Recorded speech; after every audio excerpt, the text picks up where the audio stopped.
Hi, before starting the topic, a bit about myself. My name is Sachin Tiwari. I studied computer science from NIT Kurukshetra. After that, I worked as a software engineer for 8 years. Now, I'm working on building my business and currently I'm doing market research for that. The purpose of this YouTube channel is to share the insights that I gain along the way. What's my benefit in this? There are two. Number one, I will be forced to convert my learnings into actionable insights.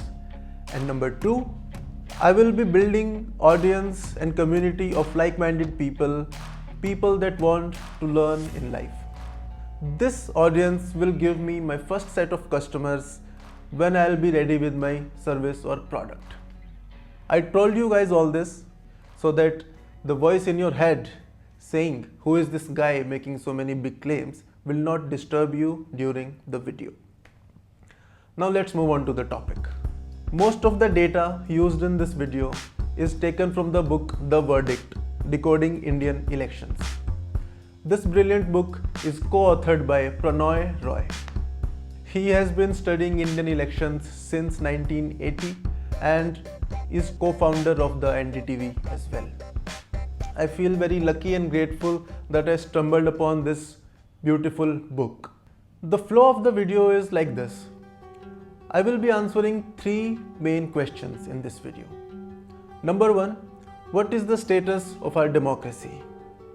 Currently, there is a narrative going on that there is a threat of dictatorship in India, and as investors and business owners, we will be investing our time and effort in building our wealth. So, अगर dictatorship ही आ जाएगी तो उसका क्या फ़ायदा? For our psychological safety, we must dig deep into this. Number 2, I will be answering a question: what is one sure shot growing market in India?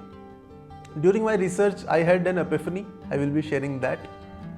And number 3, what is the true support for BJP and its ideology?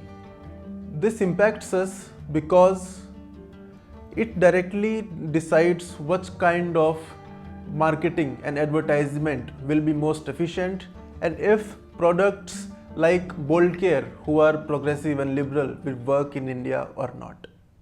So let's tackle the first one. What is the status of our democracy? To understand this, let's go back in history. According to the book The Verdict, our history can be divided into 3 phases. Phase number 1, from 1952 to 1977. This was a pro-incumbency era in which the re-election rate of the ruling party was 80%. This number is derived by studying 75 big and medium-sized state elections between 52 and 1977, and the re-election rate comes out to be 80%. Remember this number because we will be using this. And reason for this high re-election rate was कि हम Indians उस time पे बहुत loyal थे and we were naive as well. हम अभी independent हुए थे और क्योंकि most of the freedom fighters Congress party के अंदर ही थे तो जाहिर सी बात है we were loyal towards them. And because of this high re-election rate and high confidence of people in the politicians became overconfident and complacent. वो काम ज़्यादा नहीं करते थे. हमारी इकोनॉमी और एजुकेशन जैसी सेक्टर के अंदर बहुत कम काम हुआ था. जाहिर सी बात है, ग्राउंड लेवल पे कोई डेवलपमेंट नहीं थी तो लोगों को दिख तो रहा ही था. और 1965 के अराउंड डिसअपॉइंटमेंट बिल्ड होनी शुरू हो गई. 1970 तक ये डिसअपॉइंटमेंट इंटेंसिफाई हो गई and in 1977 the elections after emergency में Congress party was overthrown. Now, mind you, this view of history is from the angle of Indian voters. Political landscape में और भी काफ़ी complexities चल रही थी, but in this video we are discussing what was going on in the collective mind of Indians. तो 77 में उनकी आंखें खुली. They were like कि politicians को इतनी ज़्यादा power हमें नहीं देनी चाहिए. उनको दिखा कि इनकी loyalty को हल्के में ले रहे हैं, वो बहुत गुस्से में थे और यहाँ से फेज शुरू हुआ एक एंग्री वोटर का. The next phase that comes is 1977 to 2002. This was anti-incumbency era. Re-election rate जो 80% था पहले, अब वो गिर के 29% रह गया था. इस 29% का मतलब ये है कि most of the people were not voting for the person who was in power. लोग बिजली, सड़क, कपड़ा, पानी इन सब के लिए वोट करना चाह रहे थे and politicians did not realise this. वो ग्राउंड लेवल पे अभी भी काम नहीं कर रहे थे और लोग उनको हटाए जा रहे थे. The next phase comes, that is 2002 to 2019.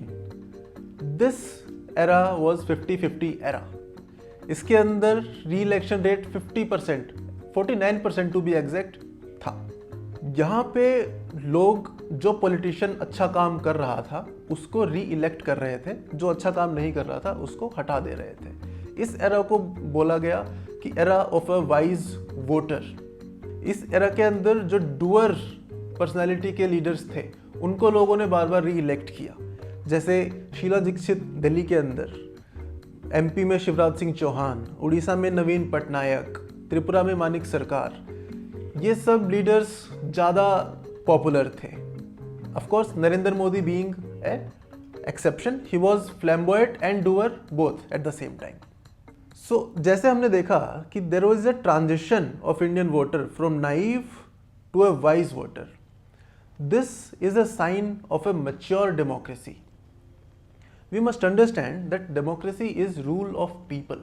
The quality of any democracy is directly dictated by the quality of people. जो करंट नैरेटिव चल रहा है with the immediate threat of dictatorship, it is based on the actions of ruling party. It directly डिसरिगार्ड्स us the voters. ये narrative ये assume कर रहा है कि हम लोग नाइव हैं और गलिबल हैं. बट आस्क एनी बिजनेसमैन, और इंटरनेशनल बिजनेसेस की तो ये सरदर्द बना हुआ है कि Indian people are tough negotiators and they just love bargaining. तो I don't think वो अपनी freedom इतनी आसानी से दे देंगे. तो in my opinion, we are safe and our democracy is mature and safe. One more thing that this narrative of dictatorship doesn't take into account is that we have a federal structure in our democracy. That means there is a decentralization of power. In the interest of time, I will not be discussing it fully in this video, but इस पर एक write up लिख के मैंने description में उसका link दे दिया है, तो आप प्लीज़ वहाँ से उसको पढ़ लेना. It's a very important and easy concept to understand. Let's move on to point number 2. What is one sure shot market that is growing in India? The answer is serious women market. Consider 2 data points. Number 1. In 1952, women voters turnout was 47%, and in 2019, this turnout rate of women was 67.18%. It was even 0.1% more than men. Data point number 2. 2014 में CDCS ने एक सर्वे किया था where they asked women if they consider their husband's opinion while casting their vote. Most of them laughed at the surveyor and 70% said no. Now these both data points, they imply that today's women are serious. They are serious about the happenings in the society. So not just beauty and fashion products, there is a huge scope of serious product and services as well. Areas like fitness in tier 2 and tier 3 cities, education, career counseling, entrepreneurship, upskilling like coding, these are all areas that can be tapped. So you guys can use this information for your advantage. And point number 3. What is the true status of support for BJP and right-wing ideology in India?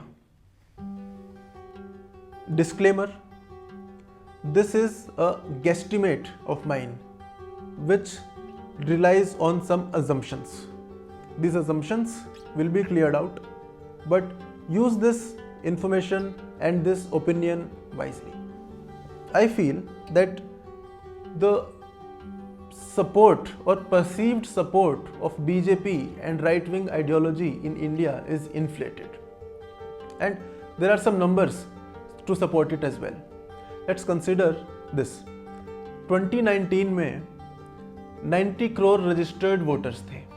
90 crore registered voters में से 67% ने vote डाला, which means 60 crore लोगों ने vote डाला. अब 30 करोड़ लोगों ने तो वोट ही नहीं डाला, तो we can assume that they do not really have a very strong ideology. इन 60 करोड़ में से 38% लोगों ने बीजेपी को वोट दिया, which comes out to be 23 crore people. Now, the evidence is, concrete evidence for strong support to BJP is 23 crore people out of 90 crore. That is 25%. But what we perceive it to be, it's more than 60%. The perception that we get is because of social media. On social media, there is a voice only by the extreme right-wing people. जो बंदा neutral है, he doesn't care to say his opinion on the social media. And if you guys want to understand how BJP got 55% seats with 38% votes, उसके लिए भी एक write up मैंने लिखा है, उसका लिंक मैंने डिस्क्रिप्शन में अटैच कर दिया है, आप उसको पढ़ सकते हो. And with this, we have come to the end of the video. Thank you for your most valuable asset, that is your attention. I hope I was able to add some value to your time. If you are interested in understanding how a politician thinks, you can check out this video, and I will see you in the next video where most probably I will be discussing artificial intelligence and its impact on Indian market. Thank you.